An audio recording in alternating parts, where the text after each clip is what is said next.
Sudah seminggu aliran gas dari Rusia ke Eropa dihentikan oleh Ukraina. Lantas bagaimana efeknya sejauh ini?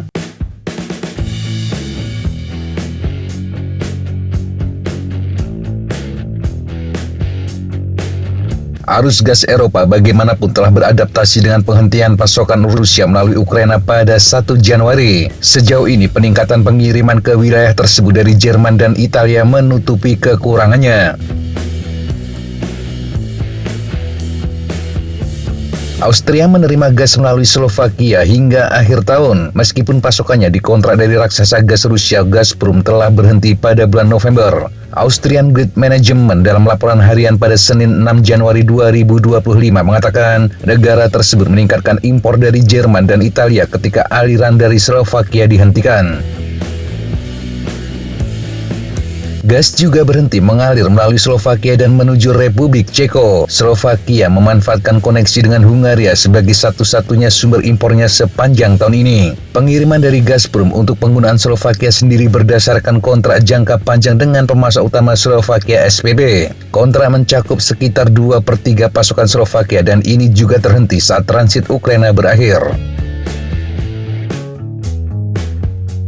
SPP mengatakan rute Hungaria yang digunakan untuk membawa gas dari Rusia melalui jaringan pipa Tug Stream merupakan alternatif penting. Namun disebutkan alternatif yang lebih disukai adalah melalui Jerman dan menuju Republik Ceko atau Austria. Data jaringan menunjukkan bahwa sejauh ini rute tersebut belum digunakan.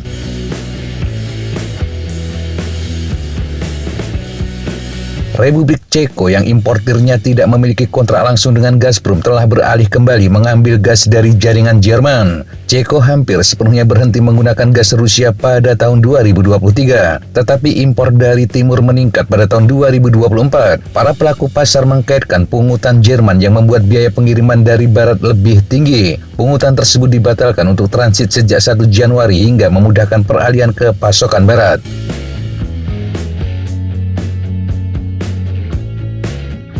Situasi terparah dialami oleh Transnistria, sebuah wilayah yang memisahkan diri dari Moldova dan didukung oleh Rusia. Transnistria harus mengalami pemadaman listrik bergilir selama 8 jam sehari. Pemadaman listrik bergilir tidak dapat dihindari. Jika tidak, republik ini dapat kehilangan jaringan listriknya, pembangkit listrik Moldavskaya, dan berakhir tanpa listrik sama sekali.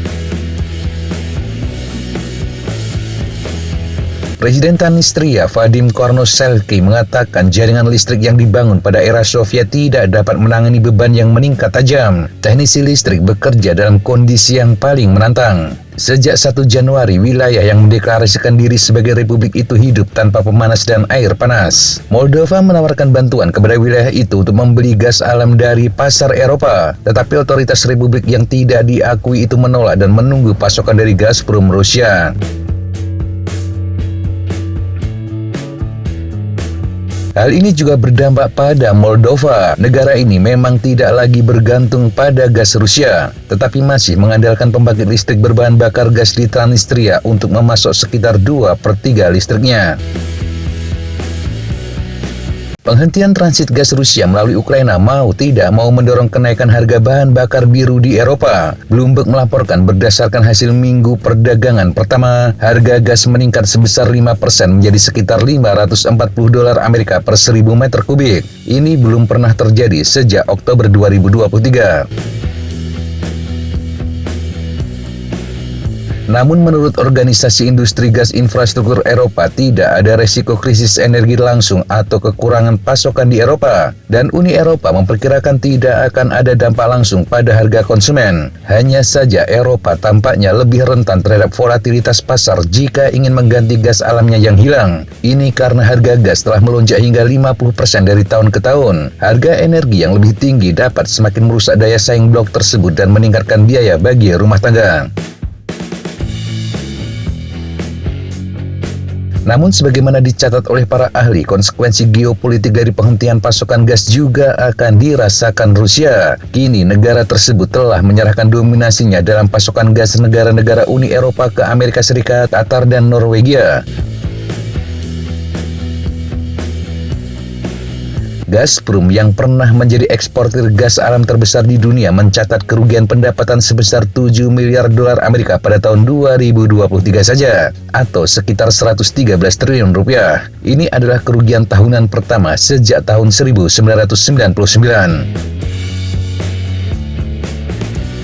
Analis sektor minyak dan gas Mikhail Krutikin mengatakan yang terjadi sekarang ini adalah langkah terakhir untuk sepenuhnya menghilangkan gas Rusia dari Eropa. Menurut dia, Gazprom kini hanya tinggal memiliki satu jalur lagi untuk mengirim produknya ke benua Eropa. Jalur tersebut adalah truk steam yang di Bulgaria dikenal menjadi aliran Balkan. Namun volume di jalur ini kecil, yakni sekitar 16 miliar meter kubik per tahun. Aliran dipasok terutama ke dua negara, yakni Serbia dan Hongaria.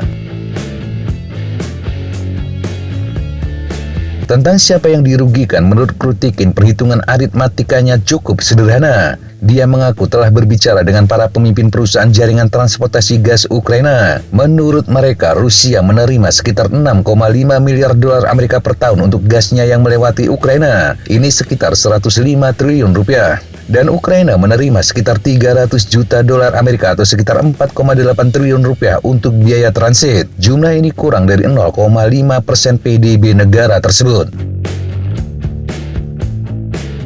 Gazprom atas perintah dari atas mulai mengurangi pasokan ke Eropa, dan kemudian perang ikut campur yang menyebabkan fakta bahwa memompa gas Rusia melalui Ukraina menjadi tidak mungkin. Pemerasan gas yang dilakukan Putin terhadap Eropa sebenarnya menyebabkan penarikan diri Rusia dari pasar Eropa. Setelah Gazprom melanggar semua kewajiban kontraknya, Eropa terpaksa mengambil tindakan yang memadai. Parlemen Eropa dan Dewan Eropa memutuskan untuk memastikan kemerdekaan penuh negara-negara Uni Eropa dari gas Rusia pada tahun 2027.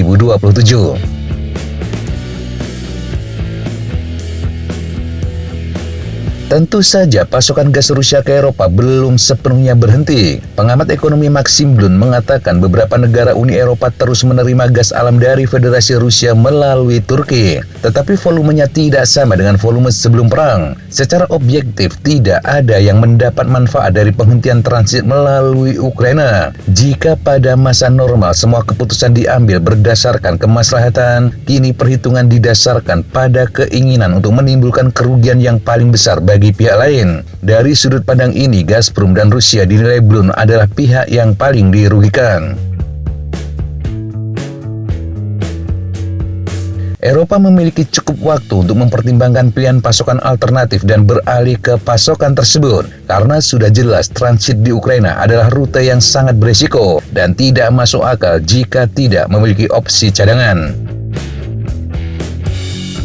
Pada saat yang sama, jelas bahwa Gazprom adalah perusahaan yang tidak akan dibiarkan bangkrut. Oleh karena itu, pembayar pajak Rusia akan membayar kerugian yang dialami perusahaan tersebut. Pertama, tarif gas kemungkinan besar akan meningkat secara signifikan. Kedua, sebagian besar pengeluaran Gazprom masih dalam rubel. Ini akan menjadikan lebih banyak rubel tanpa jaminan. Artinya, penduduk akan membayar pajak inflasi.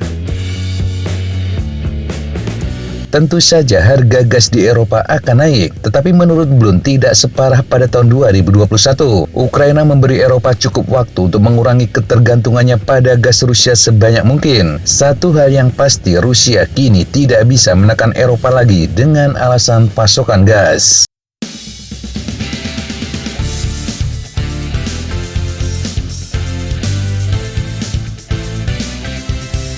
Demikian sahabat Jatapa informasi yang bisa kita sampaikan untuk kesempatan kali ini. Sampai jumpa di kesempatan yang berbeda. Tetap semangat dan jaga kesehatan. Salam Fly Like an Eagle, Fight Like a Falcon.